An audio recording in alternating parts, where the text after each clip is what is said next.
Hope you enjoy everyone. Thanks for watching. This is Sellavin asking my list. You on Mob Psycho 100 chapter 11 right now. Chapter 11, now we thought that things were going to be very difficult, that things were going to be turned and made worse. But it's actually, in the beginning, it's actually pretty funny.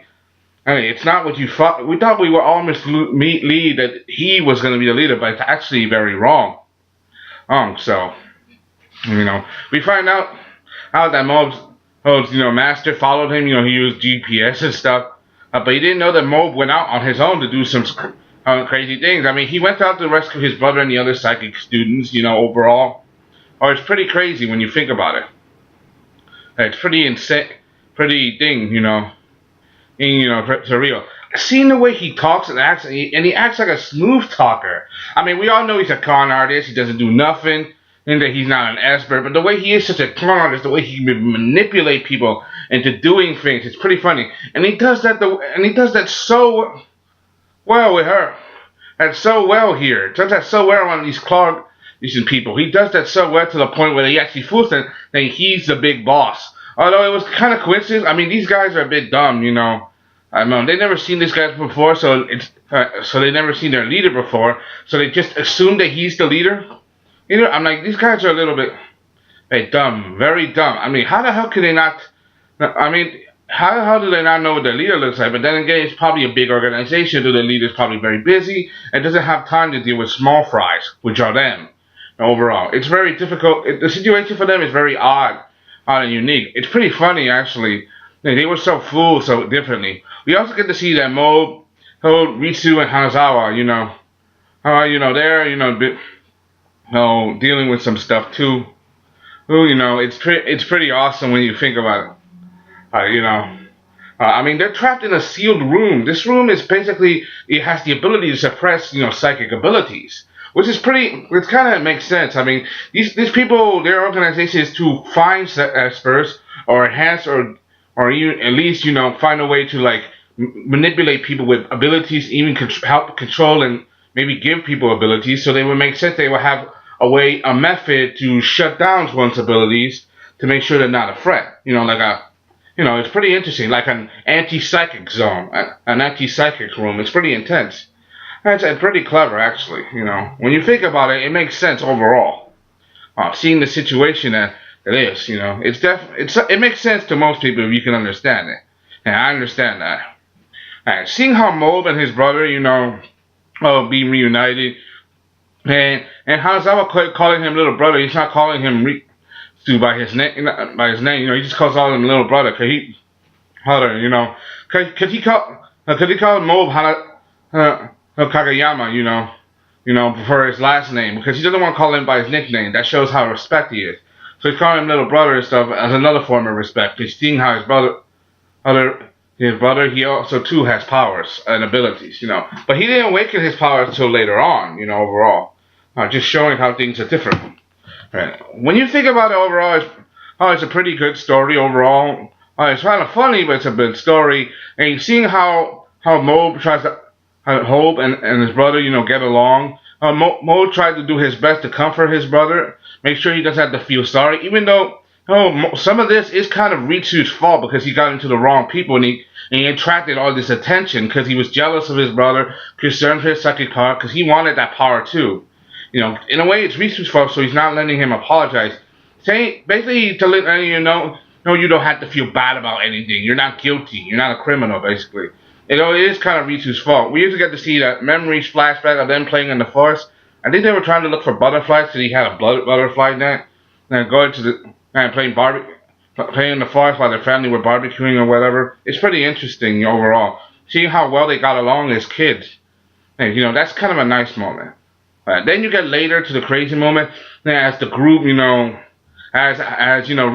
Renji, he makes his way through. We get to see that he also allows the kids to escape. The non-special kids, that were with Ritsu. They have abilities, but they're not very strong.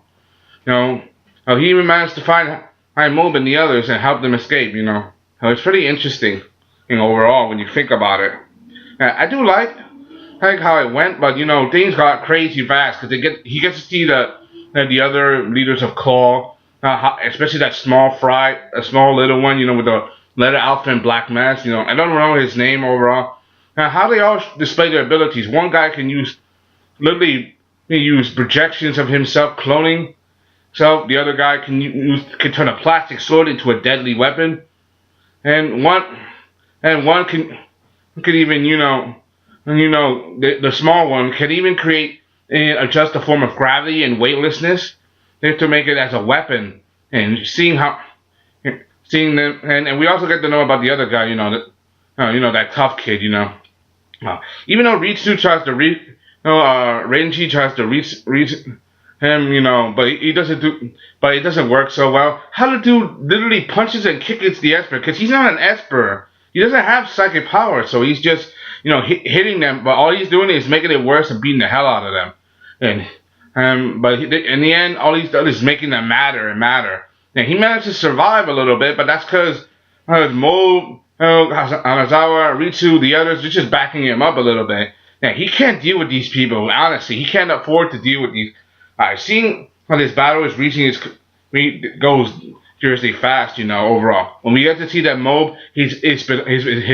Mo's emotional barometer is going up. It's at 80 and climbing. It's going up and up and up, seeing how its experience is starting to shift right now.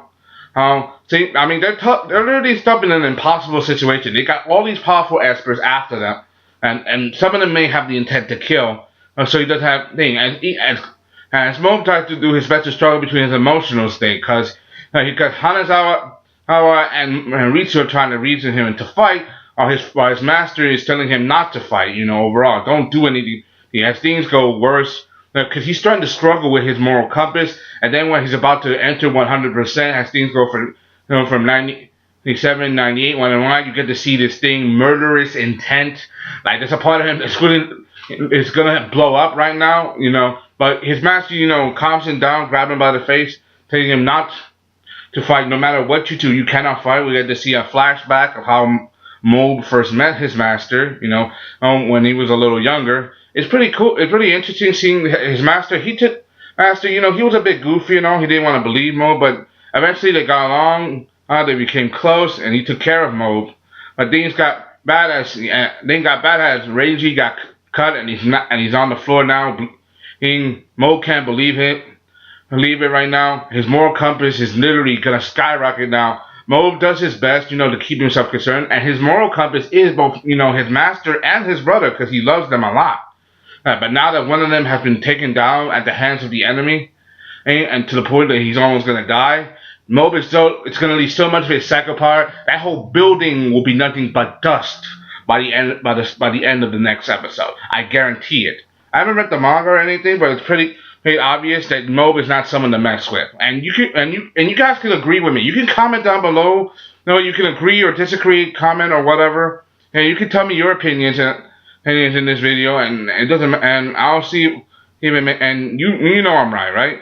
Anyway, that's all I gotta say. Hope you enjoyed. Thanks for watching. Comment, subscribe. Thank you. So if you guys are concerned why I haven't made any other videos in the past week, there was a translation error with Yu-Gi-Oh! Arc 5.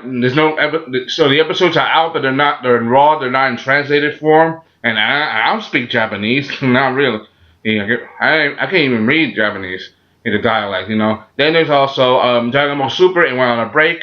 We'll get into that episode. We'll get a new episode next week, so it's pretty awesome. And that's all I gotta say. Hope you enjoyed. Thanks for watching. I'm out. This is Sellavin. Give me a laser review on Mob Psycho 100. Episode 11. I'm out. Bye.